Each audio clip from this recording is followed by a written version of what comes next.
Olá, nós somos a Boreal Mystic e as Auroras vão te conduzir a experiências incríveis. Eu sou o Kalil e estarei à beira da fogueira com nossos convidados à luz do fogo para compartilhar momentos que são como as chamas, aquecem, iluminam e nos conectam. No episódio de hoje eu estou com a Bruna Nuzella, psicóloga analítica, num bate-papo sobre terapia. E a gente sempre escuta o nome terapia complementar e escuta vários terapeutas complementares falando. E hoje a gente tem a oportunidade de conversar com quem está do outro lado e também tem essa vivência complementar, esse entendimento do outro lado do mundo. Então, Bruna, se apresenta para as pessoas e passa um pouco dessa visão para nós. Eu fiz faculdade de psicologia depois de ter desistido da faculdade de medicina. Eu estava bem do outro lado mesmo, como você colocou, no lado mais biológico, médico. Foram 3 anos de cursinho e 2 anos de faculdade de medicina. 5 anos da minha vida, desde a saída do ensino médio, além do investimento dos meus pais. De certa forma, Matos, eu sempre soube que eu gostaria de cuidar das pessoas, desde criança. Então, eu sempre tive tato para conversar. E uma coisa que havia ficado cristalizado era o espiritual. Minha bisavó, Maria, inclusive, era aquelas benzedeiras de bairro, que tirava até verme dos outros pelo nariz. Você acredita? Daquela época, assim. E ela me benzeu a vida inteira, benzeu a minha mãe. A vida dela era benzedeira. Ela vivia para isso. E aí, no caminho da medicina, sempre me abençoando, vibrando cura para mim. E eu saí, ela estava viva ainda, minha bisavó morreu quase 100 anos. Ela estava viva ainda, eu saí numa depressão muito forte e lendo psicologia positiva, que tem um diálogo com aquela questão quântica, né? Quando a gente não se move para fazer o que ama, quando nossa alma não está designada no seu caminho, até uma coisa mais espírita, kármica, você entra em uma depressão, você entra em desamor por você mesmo e pela vida. E ali eu estava entendendo o que estava acontecendo comigo. Entrei na faculdade e me apaixonei por psicanálise. Desde o início do curso, ali no 4º período, eu já estava fazendo um grupo de estudos em Freud, já inclinei para minha formação em psicanálise. Menino, quando chega o final do 8º período, eu vou fazer uma ayahuasca. E tudo isso, espiritualidade ainda cristalizada, quietinha. Eu frequento a igreja católica, eu gostava de ir às missas, eu sentia uma força, mas nada muito profundo. Quando eu fiz a ayahuasca, minha vida virou de cabeça para baixo. No fim, assim, no final do 8º período, faltava 1 ano ali para eu me formar, né? E já tendo investido muito em Freud, em psicanálise. E aí esse movimento me trouxe os ciganos, ali na vivência mesmo da ayahuasca.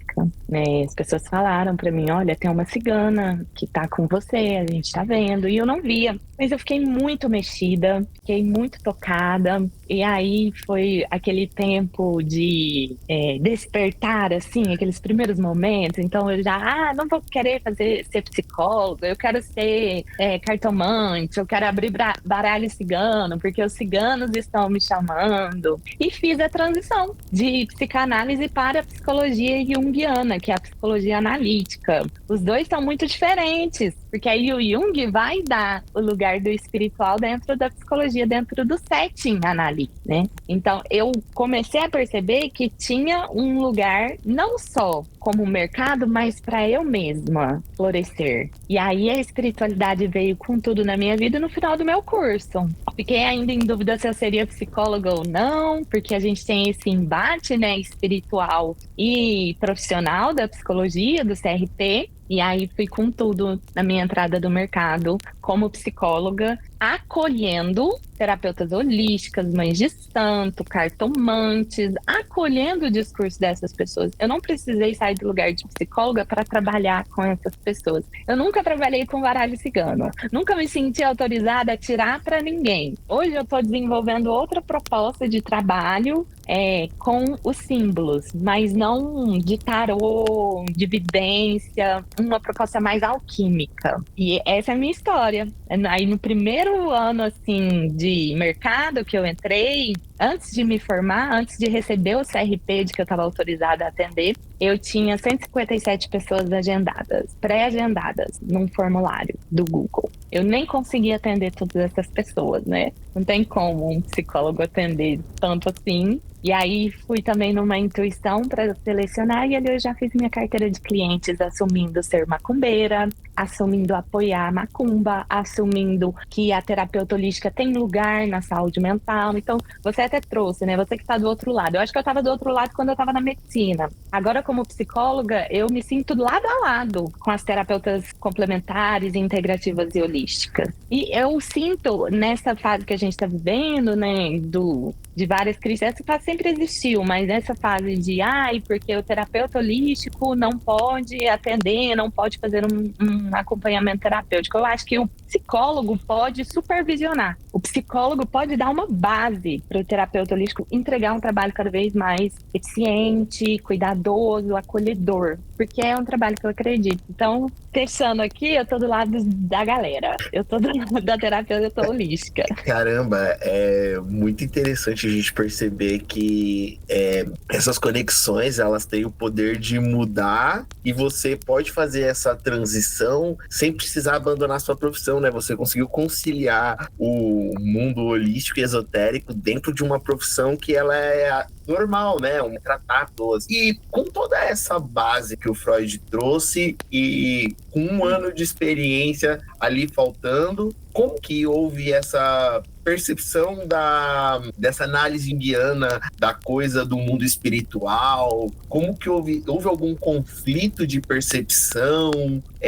Foi legal essa percepção? Você percebe que essa visão do Freud, que acaba influenciando muitos psicólogos a não aceitar que existe esse tratamento, como é que você enxerga essa questão? Total.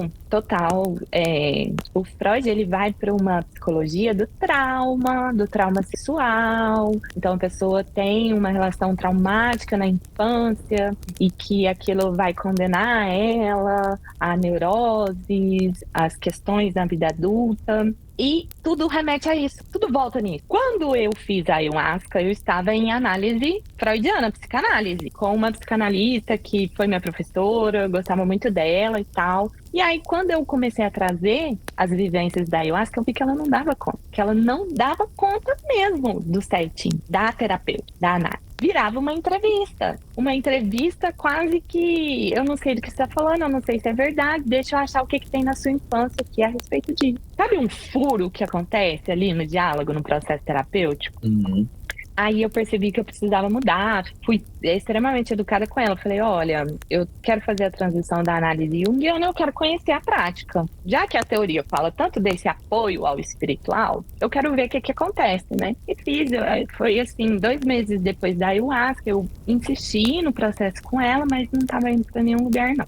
Entrei na análise junguiana, menino, totalmente diferente, sabe? O lugar que eu sinto, assim, eu não vou acusar todos os psicanalistas agora, mas o lugar que eu sinto é um pouco de castração na psicanálise, sabe? A impossibilidade de dizer, assim, eu tive uma visão. Nossa, foi uma visão que hoje na minha análise junguiana, né, como analisando, eu tive uma visão. Quanto tempo durou, Bruna? Quais foram as cores dessa visão? Você ficou assustada? Então, de um lugar muito mais de respeito, de acolher mesmo. Vamos ver o que é essa visão. Essa visão é espiritual? Foi uma esquizofrenia? E com cuidado. Você vê que a pessoa do outro lado, ela não está tentando encontrar algo. Ela está tentando te fazer entender a sua vivência. E depois da análise junguiana que eu entendi as minhas visões. A mediunidade estava cristalizada, eu não tinha um espaço terapêutico para esse desenvolvimento, estava sempre na castração, e aí quando eu encontro a análise junguiana, a espiritualidade faz muito mais sentido na minha vida. Então eu não sou mais louca, eu tenho visões. Eu não tô viajando nas ideias, eu tenho um poder de manifestação. E aí, eu acho que essa restrição por parte de quem tá buscando um atendimento é justamente esse conflito, né? Nós que vivemos esse outro lado, essa mente mais aberta, essas diversas percepções, de repente chegar para quem tá atendendo a gente vai falar, pô, você é louco, você tá vendo coisa, você tá imaginando coisa, não é isso, não é assim que acontece. E você vem e ajuda a gente a entender, que eu acho que é o primeiro conforto conforto que a gente tem antes de se abrir com o terapeuta, a gente encontra isso na nossa fé, naquilo que a gente acredita, e aí vem um terapeuta que dá apoio a isso que a gente acredita, né? Então, como que você percebe que as pessoas, elas ficam quando você endossa esse apoio e vamos atrás disso que você tá sentindo? Eu acho muito engraçado que as pessoas começam falando assim pra mim, talvez você me ache louca, ou não, né? Porque você é diferente, eu fico rindo. E aí, quando a pessoa vai desembolando e contando, eu vou em pontos que acho interessante iluminar. E aí, é muito engraçado, porque a vivência fica pequena perto do que a pessoa tem que elaborar. Então, ok, essa foi a vivência espiritual, acredito em você, válido, vamos interpretar? Interpretar é uma dificuldade, né? Interpretar é um pouco... A pessoa tem a vivência, ela sabe daquilo, mas fica ainda no raso. Então, torna-se até desafiador em alguns casos. Torna-se desafiador. E aí, também respeitando o tempo da pessoa. O gozo da vivência pode ficar ali no início da fala dela, depois a gente vai levar a sério. É que a primeira reação que a gente tem numa terapia complementar é eu tô sentindo isso por causa de algo emocional, tem uma energia em mim que tá desalinhada, eu não tô me sentindo bem porque eu passei por estresse, esse estresse tem um problema kármico acontecendo comigo e como é que como é que isso te afetando hoje, né? Como é que você tá lidando com isso? Se você tem ferramentas necessárias para lidar com esses problemas, então você consegue interpretar esses sinais que a espiritualidade passa para a pessoa e vai desenvolvendo as ferramentas dentro de toda essa análise terapêutica na mente da pessoa. Basicamente isso. A gente dá análise junguiana, a gente considera o mundo espiritual como um mundo arquetípico, onde existem padrões para o nosso comportamento e na mente esses arquétipos liberam energia. Quando a pessoa está na psique traumática dos complexos, a energia espiritual do arquétipo é abafada e não chega na consciência. A pessoa não consegue ter consciência da potência, do espiritual, das perspectivas de vida. Então fica assim, eu sinto que eu tenho que fazer algo da minha vida. Eu sei que eu sou uma cartomante bacana, eu sou honesta, eu não fico enganando as pessoas, eu não falo o que as pessoas querem ouvir, mas eu não vou pra frente. Aí a gente já deu complexo. Não, mas peraí, você não vai pra frente só nisso? O que mais na sua vida que você não vai pra frente? E daí a gente já não tá falando de nada espiritual, a gente tá falando de uma psique adoecida, castrada, né? As mulheres bruxas, quais arquétipos que elas carregam? Principalmente o da bruxa, né? Que elas já se assumem ali. Qual que é o polo negativo da bruxa? Ela não pode trabalhar. Ela tem que ficar isolada na floresta. Se ela trabalhar, ela vai ser ameaçada de ir pra fogueira. Ela não pode se anunciar, ela tem que ser escondida, ela não pode dizer o nome dela, senão ela vai sofrer retaliação. E isso vai criando impossibilidade de trazer potência, infelizmente. Infelizmente, na minha análise, a gente vai confrontar o que está impossibilitando o espiritual se manifestar na sua vida. A gente vai trabalhar o que você está elaborando, onde você quer chegar. É uma análise de confronto, inclusive. Não é uma análise do silêncio. Eu gosto do silêncio em momentos pontuais, principalmente para a pessoa se escutar e integrar, sabe? Que às vezes é isso que a pessoa está precisando também. Mas é uma análise de confrontar, de puxar o que a pessoa pode fazer por ela mesma, os recursos que você disse. E é um ponto bem interessante que você falou da pessoa se sentir, de certa forma, limitada, né? E hoje a gente tem, através da rede social, um canhão de comunicação que é mostrar que as pessoas podem, e a gente percebe que tem diversos movimentos que apoiam pessoas que não têm oportunidade, movimentos que apoiam mulheres de se empoderar, e que você percebe que público que se você percebe que tem um maior grau de limitação, um maior grau de frustração, que vem procurando mais essa questão de alinhar o cuidado com a mente e unindo isso à espiritualidade, fé e as práticas que a pessoa possui. Eu acho que a intolerância religiosa machucou muito os macumbeiros, as mães de santos, sabe? Acho que a intolerância religiosa é um dos maiores maus, assim, que existiu, e que foi minando a potência não só dos macumbeiros, mas principalmente das bruxas, das mulheres que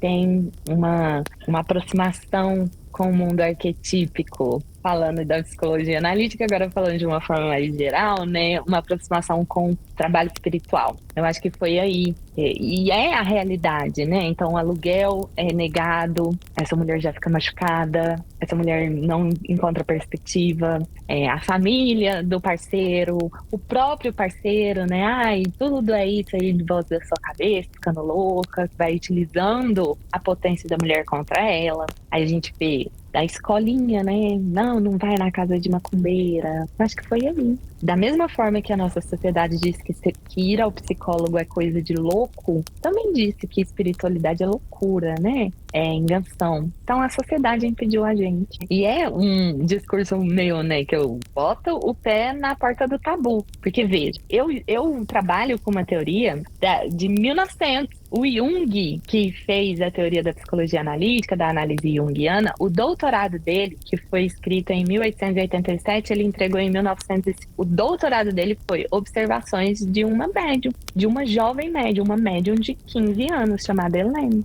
Ele observou, teorizou que tá. Então, isso está sendo estudado há muito tempo. E tem gente no meu Instagram que chega e fala: nossa, você é revolucionário. Não, não. Tem uma vanguarda atrás de mim. A gente também é pobre de acesso a esse tipo de conhecimento. A análise junguiana é elitizada na Suíça. O mestrado em análise junguiana nos Estados Unidos, análise junguiana espiritual arquetípica, o investimento é $80 mil por ano. É muito elitizado e fechado. Aqui no Brasil nem chega, porque a gente está num país muito colonial, né? Ordem em progresso. Então, quando chega, é a gente fazendo força. A PUC, São Paulo, tem mestrado em psicologia analítica espiritual. É chocante, né? Chocante.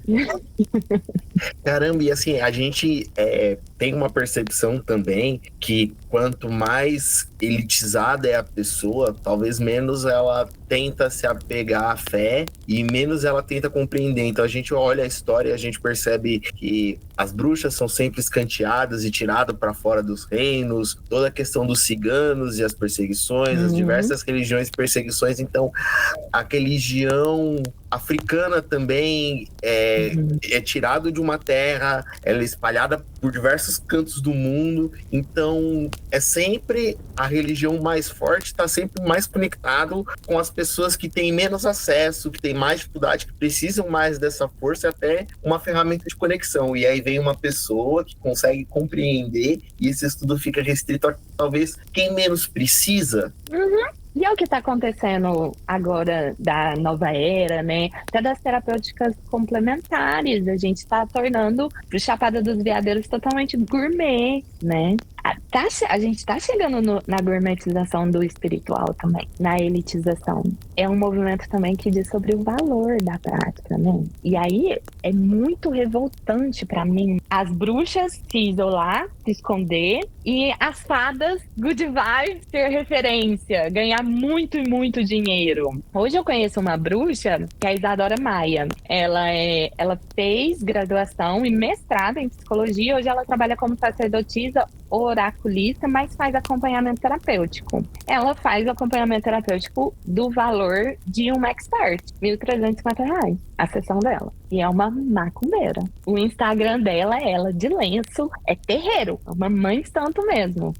Quando eu vi, veio tudo em mim, me inspirou muito. Foi no início do meu marketing, eu falei, eu posso ter. E tem mercado e público que valoriza. Sim. É triste a gente ver a nossa desvalorização. Até a psicologia está desvalorizada, né? Eu tô fazendo agora grupos de mentoria, então tem pessoas que estão recebendo R$15 por atendimento em convênio. Enquanto que tem uma Isadora Maia, macumbeira, que desvinculou do TRP vendendo R$1.350 a sessão. É mundos que a gente tem que saber se colocar. Eu acho que quando você tem muita regulamentação para tentar manter um padrão, você infelizmente vai atingir também um padrão da sociedade, você vai atingir um perfil, e quando você trabalha para nicho, né? Você vai trazer esse conhecimento. Então, da mesma forma que você passa por um terapeuta, por um oraculista, e ele estudou anos daquela prática, se ele agrega isso junto de uma psicologia, ou de um estudo de ervas, uma medicina, então ele está trazendo essa bagagem de vivência, de experiência, e você vai atrás dessa pessoa por isso, né? Então, a sociedade não está aberta para essa discussão, né? De unir as duas coisas, né? E sem contar que a gente tem um peso, né? Tem que fazer um movimento. Tanto o terapeuta, o psicólogo, a gente que trabalha com o outro nesse diálogo do espiritual, tem médium esponja, tem a troca de energias, por mais que seja online. Eu já senti várias coisas. Eu teve uma época que eu terminava de atender à noite e meu rosto estava todo inchado, meu olho, meu rosto. E aí, na análise, o meu analista me perguntou, o Sandro, falou: nossa, e você já se identificou como médium esponja? Porque parece uma esponja seu rosto, né? E aí que eu fui do que estava acontecendo ali. Ninguém vai pagar isso. Ninguém vai pagar eu ser médium esponja. Nenhum valor vai pagar por isso. Então, a valorização que eu dou para o meu trabalho que me protege. Os casos que eu vou atender, hoje eu faço entrevista, eu não atendo qualquer caso, tenho um critério para eu evoluir aquele acompanhamento, para eu me proteger também. A sociedade não está preparada ainda para escutar a USP, por exemplo, porque hoje na USP a gente tem um laboratório de psicologia anomalística que pesquisa os fenômenos extraordinários, que eles dizem, né? Então é ver ET, ver espírito, ser abduzido, ver outras dimensões. Todos esses fenômenos estão dentro de laboratório na USP. E eles apoiam esses fenômenos, eles não vão julgar. Psicologia anomalística existe. Acho que a gente ainda não tem espaço para conversar sobre isso. Caramba, a gente tem anos de religião, anos de conversas sobre sentir, com cada filosofia vai trazer uma conexão com o divino, vai trazer oráculos, e aí quando a gente começa a estudar, isso não tem espaço, né? A gente quer excluir isso, a gente percebe que tem todo uma cisma. Nossa, não, eu não posso falar pro meu terapeuta da minha fé, eu não posso misturar fé e medicina, e a gente percebe o quanto as práticas que a gente tem religiosas complementam isso, né? Então, a gente tem, até que você citou o exemplo da bruxa, né? Ela é vista pela sociedade de forma errada. Então, você consegue perceber, por exemplo, na bruxa, na mãe de santo, que esse apoio, isso tem um impacto na vida social dela também, de ela se sentir mais mulher, dela se sentir mais capaz, ajudar ela a conquistar mais espaços, realizar mais sonhos? Acho que sim, igual a Isadora me autorizou e me mostrou que existe um mercado, eu também me sinto fazendo isso para minhas clientes e analisando. É o feedback que eu mais recebo, mesmo de quem não compra os meus serviços, é o que eu recebo nos meus directs. Obrigada, continua postando, você me encorajou e vamos continuar corajosas. Eu recebi muito hate no início da minha carreira, hoje eu não recebo mais, mas no início eu recebi muito mesmo. Eu respondi todos e foi pelas minhas respostas. Respondi com deboche, respondi com frieza, respondi com... Não passei pano, não passei. E foi com essas respostas que muitas começaram a me seguir e viram a possibilidade de se posicionar. O povo tem que lembrar que bruxa não é boazinha, né? A gente é debochada, a gente tem nossa gargalhada, a gente é interessante, mas assim, boazinha não. Tem esse poder, esse posicionamento, né? A gente também tem essa visão também que, nossa, é tudo maravilhoso, é tudo prosperidade, é tudo sucesso. E fazer terapia é você lidar com o problema, e você ter mais ferramentas é lidar cada vez mais com mais problemas, né? Porque essa é a proposta de crescer, né? Que a gente vai lidar com problemas novos. A gente sai da escola para ir para uma faculdade ou para o mercado de trabalho para lidar com outros problemas, outros compromissos e cobrança. Não dá para ficar sempre na cobrança da infância, né? Então, na análise, a gente vai descobrindo outras formas de sofrer, outros lugares para sofrer. Amor, você já sofreu muito por causa disso, vamos sofrer por outra coisa? É basicamente isso, né? Já tá repetitivo aqui o nosso sofrimento. Eu entendi. Agora vamos para outro. é próximo também daquela pessoa que vai toda vez na taróloga e pergunta sempre a mesma coisa sobre amor, é sempre sobre a mesma pessoa e ela fica naqueles ciclos repetitivos, é sempre aquele mesmo ciclo kármico, e ter esse acompanhamento faz a diferença para que a pessoa entenda que, ó, passou, qual o seu objetivo, qual o seu próximo passo, o que você vai fazer da sua vida agora? São essas perguntas que você comentou, né, a questão do confronto. São essas perguntas que geram esse confronto? Sim, normalmente sim. Que aí a gente fala de furar o discurso, que é muito importante para tirar a pessoa dessa bolha do eu vou na taróloga hoje e amanhã eu vou falar para ela de novo tirar a carta para mim, para a mesma situação, porque hoje à noite aconteceu um detalhezinho. A gente fura o discurso dessa pessoa, que é justamente pegar na ferida, angustiar, colocar ela contra a parede. Olha, você veio aqui ontem, você já viu o que aconteceu, as cartas já te falou. O que mais que você está esperando? Está esperando que a carta te responda o que você quer? Essa é a sua expectativa para agora? Que talvez a gente não consiga com essa segunda tiragem. Tem outra coisa que você gostaria de perguntar? A gente vai levando a seriedade também do nosso trabalho, né? Porque esse serviço, mesmo a psicóloga mesmo, a gente às vezes é colocada no lugar de prestadora. De fato é, mas peraí, eu trabalho com uma técnica, a taróloga trabalha com uma técnica, a gente não é prostituta pra te fazer gozar. Verdade. Não é o que você quer aqui, né? A taróloga também tem um propósito, e é muito difícil lidar com o público. Principalmente um público ansioso, buscando um colo, uma resposta. E tá ali a vontade pura da pessoa. A pessoa tá disposta, às vezes, tudo para ter aquela resposta. E aí, quando você quebra, né, você tem essa prática, a pessoa entende isso, você também dá orientações dentro das práticas de cada um, ou você passa as suas próprias práticas para a pessoa? Então, a pessoa, ela tem a filosofia dela e você procura entrar na filosofia dela para dar as orientações, ou você passa orientações mais amplas da pessoa buscar um tratamento com erva, orais, cristais? Como que funciona esse pós-embate, esse acompanhamento dos atendimentos? A gente entra no universo da pessoa, né? Eu sempre gosto de dizer, eu estou entrando no seu universo simbólico e te acompanhando. Então, é totalmente customizado. Na questão filosófica, é da pessoa. Não posso doutrinar nada. Aí eu vou na curiosidade. Normalmente, o que eu gosto de colocar são mitos, lendas. Me vem à mente como uma intuição.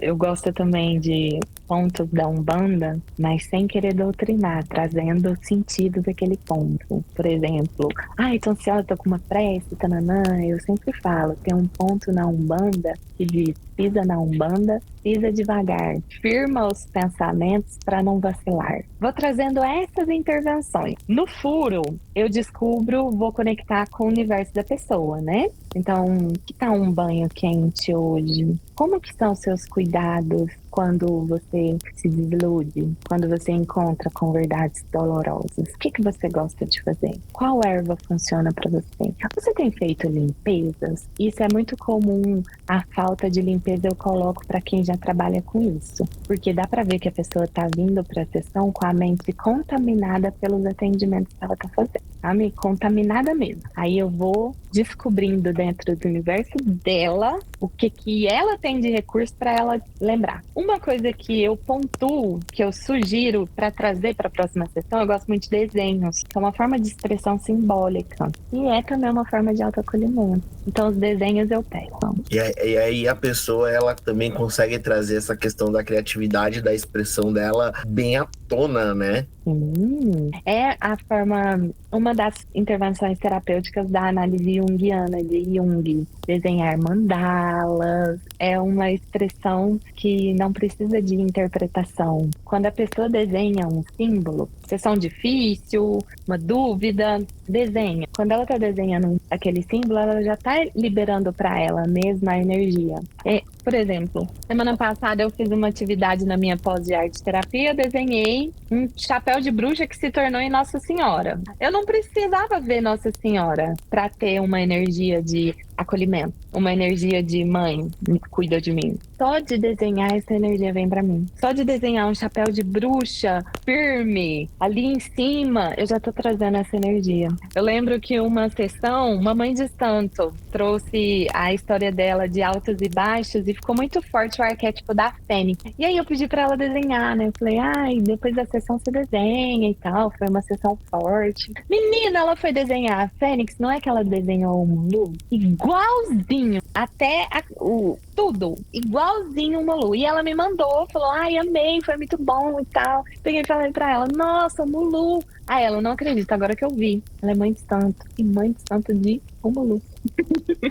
Caramba, é assim, né? A pessoa ela tá tão dentro do problema, tão dentro da vivência da situação que ela não se percebe, né? Ela não consegue olhar, ter essa visão dita da situação e ter toda essa observação do que ela tá, que ela tem mesmo de recurso, né? Você tá ali no meio do furacão e não tem de recurso para lidar com aquele problema, né? Porque o complexo, a mente do complexo, do adoecimento, do trauma tá impedindo a mente arquetípica espiritual de vibrar. O que a mente arquetípica faz? Organiza os conteúdos da nossa consciência, a forma como os nossos pensamentos estão. Então, a bruxa, quando está fazendo bruxaria, ela está muito concentrada, porque tem uma energia psíquica organizando ali. E aí a gente precisa de quebrar um pouco dessa mente traumatizada. A gente usa também essa questão do arquétipo do mentor, né? O mentor, no caso, ele está organizando os pensamentos. Quando você coloca o nome do trabalho de mentoria, a gente esquece de conectar a questão de olhar esse lado do mentor que organiza o pensamento e você traz essa questão, né? Ajudar a pessoa a lidar com as ferramentas que ela já tem dentro das práticas dela, né? O próprio Jung escreveu dessa forma: todo terapeuta, psicólogo, médico precisa de um mentor espiritual, porque a gente também precisa ser iluminado do que está acontecendo no nosso trabalho, uma supervisão. Isso já é apontado para nós cuidadores. Eu fico preocupada com um trabalho muito solitário de um terapeuta. É bom que ele tenha um mentor. Tem a questão do psicólogo passar com outro psicólogo, mas afinal de contas, quem que está iluminando esse pensamento, essas críticas, esses pontos? No caso, assim, se você não tem ninguém nem para quebrar esse ciclo, fica todo mundo falando problema repetitivo, o mesmo problema, não tem uma intervenção externa para olhar isso de forma mais ampla, né? E como você tem esses recursos, essa compreensão, você consegue olhar, às vezes, um problema com uma filosofia um pouco mais da bruxaria natural, um problema mais pela filosofia de uma cabala, de repente, toda a tradição africana. Então, você consegue fazer essa intervenção com diversas visões, né? E que é o lugar do psicólogo analítico, né? Do junguiano. A gente usa da oportunidade de ter a troca com a pessoa, né? Uma confiança. Então, a pessoa confia no meu trabalho, ela está investindo, ela separou um lugar na agenda dela. E eu utilizo isso a meu favor, estabelecendo identificações com o que pode ser melhor para a vida dela.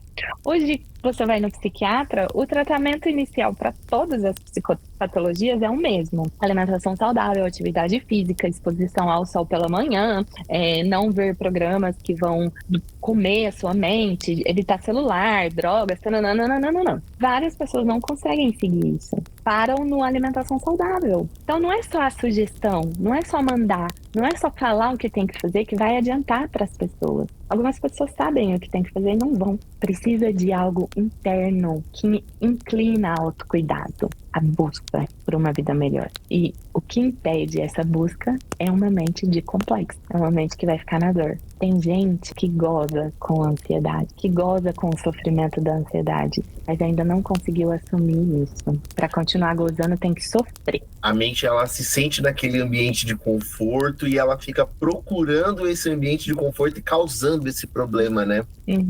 Uau! E durante os atendimentos, você, primeiro, como funcionam os atendimentos, né? Eles são 100% presenciais, eles são online, e durante esses atendimentos, você consegue perceber essas energias, essas influências energéticas na pessoa, de repente a atuação de algum mentor durante os atendimentos, utilizando você? Tem um fenômeno descrito pela psicologia analítica mesmo, que chama diálogos de inconsciente. Então, quando a gente entra em sessão, as mentes estão dialogando. Ler isso é muito interessante, porque você começa a sentir o que o paciente sente. A gente sente muito sono antes da sessão daquela pessoa que está com a mente com complexo, que está com a mente com resistência.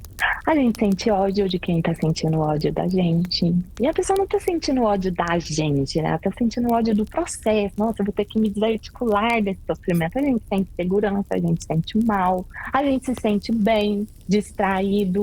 Então, é uma força entre o eu e o outro muito forte. Eu tenho muitas visões durante a sessão. A pessoa vai me contando, eu vou entrando no universo dela e eu vou vendo o que está acontecendo. Minhas sessões são exclusivamente online, não atendo presencial. Tenho a minha dinâmica, minha forma de trabalhar. Moro em São Paulo também. Nossa, sair de casa aqui é um babado. E eu gosto de atender online. Por enquanto, eu tô assim. Então, 50 minutos de sessão. Eu não consigo atender mais que isso. Não consigo passar.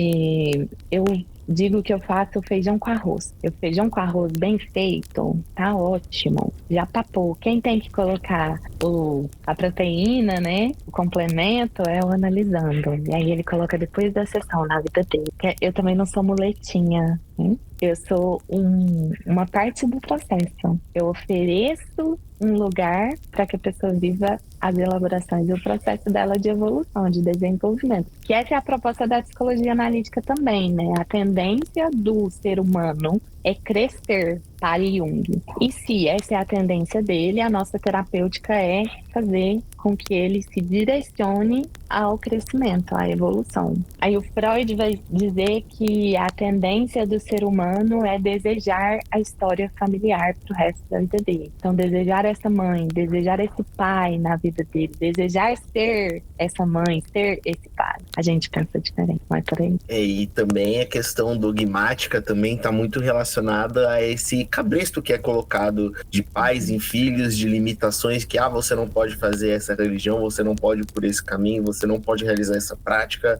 E isso também gera um rompimento, né? De repente a pessoa, ela é a ovelha mística da família e ela tem toda essa criação e ela precisa romper com isso, e tem uma análise e todo um sistema de pesquisa que é há anos elaborado, dá apoio para a pessoa que de fato ela precisa romper com isso, que é benéfico para ela ter esse rompimento com esse lado familiar, né? Buscar a própria independência, né? Essa é a entrada da maturidade, quando a gente deixa com os pais da história deles e vai viver as nossas dores. É aí que começa. Deixa o seu contato nas redes sociais, como as pessoas fazem para entrar em contato com você, darem esse oi e ter essa oportunidade de ter o acompanhamento terapêutico alinhado com as próprias práticas. Claro, @psi Bruna Nozella, com Z e 2 L. Todas são bem-vindas para conhecer os projetos, para conhecer outras profissionais que já estão se desenvolvendo com os meus serviços. Então, eu também tenho um serviço de criação de conteúdo, de posicionamento, puxando arquétipos, indo numa investigação mais simbólica para a estruturação de marca pessoal. É um trabalho que eu faço dentro da minha pós-graduação de arte-terapia. E tenho o Grimório das mentorias com supervisão para profissionais e a análise junguiana para desenvolvimento e crescimento. Eu acolho o meu povo, né? Eu me sinto uma cigana. Tenho ainda essa força que veio na ayahuasca, voltando lá no início da sessão, né? Eu tenho essa força em mim, gosto muito. Não trabalho com cartas, mas trabalho com o acolhimento e o respeito. Acho que isso é o mais importante, é acolhimento. Acho que é colocar todo mundo dentro dessa tenda ecumênica. Uhum. E ajudar a pessoa a lidar com essa situação. É um convite a se conhecer, a se aprimorar e amadurecer também, né?